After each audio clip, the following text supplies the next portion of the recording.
Hello there, I'm Iris and welcome to Powered by Voice. With over 12 years of work developing leaders and mentoring teen girls, I'm excited to extend my reach by helping you power your voice as a platform, not a performance, so that you are truly seen and heard. Join us. Well, hello, and welcome to Powered by Voice.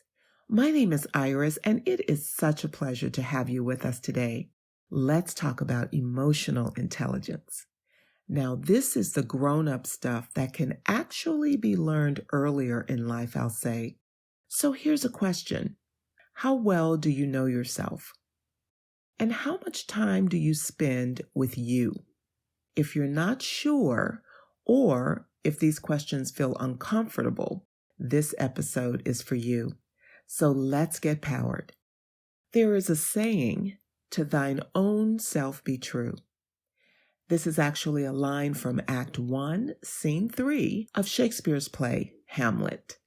Basically, the meaning shines a light on being authentic and not going against your true nature. Sometimes we think we've pegged ourselves and something occurs that lets us know that we are not completely in sync with who we think we are. Now, you know how much I love telling a great personal story, right? So here goes. This was probably 7 or 8 years ago, and on this particular day, I was obsessed with proving to myself that I am a good listener. Now, my son and I had been at opposite ends of the spectrum on a few teenage topics. So I decided that it would be good for me to just listen without any preconceived notions.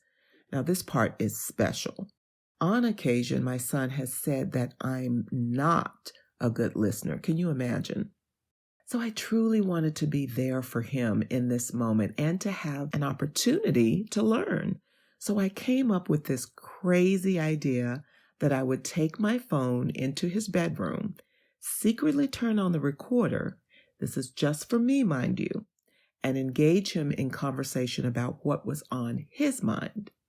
The recorder was truly so that I could learn from my behavior by hearing myself listening. I walked into his bedroom and struck up a conversation, and in no time at all, I literally forgot the recorder was on. The next thing I remember was my son saying very kindly and softly, "Okay, Mom, I got it." What just happened? Did I black out? When I left his room, I couldn't wait to take a look at the recorder and listen back. Oh, I was just imagining how proud I was going to be of myself for listening and for following through. Well, apparently, I forgot the goal of listening. I think he made one comment, maybe, and it was like a green light for me to start up the mom lecture. Oh my gosh, I was beyond shocked that the recording was 20 minutes long. My son maybe had 2 minutes, and Mom got the rest. Oh my goodness. I had no self-awareness. And this is where emotional intelligence comes into play. To become self-aware, you must be capable of monitoring your own emotions, of recognizing your reactions, and then self-correcting. This was truly a wake-up call for me. I had no idea that I came anywhere close to hogging the conversation by talking for almost 20 minutes. I was not happy about this at all. It was mind-boggling. But I took it at face value and decided that I needed to make a change. After all, no one wants to be talked at. That was my lesson number 1. So I made amends. I'm pretty sure I apologized, and I let him know that I lectured him, like I labeled it for what it was. My bad. I realized on many levels that I wanted for him what I wanted. I. Without the respect that he deserved. Now, how does this relate to you, and how does this relate to voice? Every person on the planet wants to be seen and heard. The two go together. You can't separate them. And when it comes to good communication, we are all struggling with some degree of not knowing thyself and being true, boo. So, lesson number 2, when you are talking, hear yourself. But first ask, should I be talking in the first place? I truly believe that the more we are engaged in hearing what the other person has to say, the less we speak for good reason. I know that sounds simple.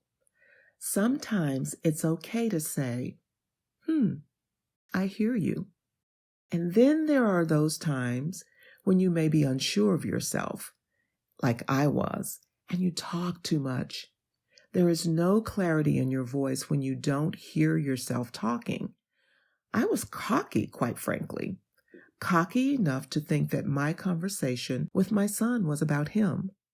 But it was really a setup to expose a growth opportunity for me. So how can we be true to thine self? Understand that it is a journey. There are no overnight successes here. Lesson number 3, we need time to clarify our voice by understanding the falsettos. Our voice might sound good in the moment, but not if it comes with a disingenuous spirit. It's better to experience the cracks in our voice that lead to maturity because your muscles are being stretched.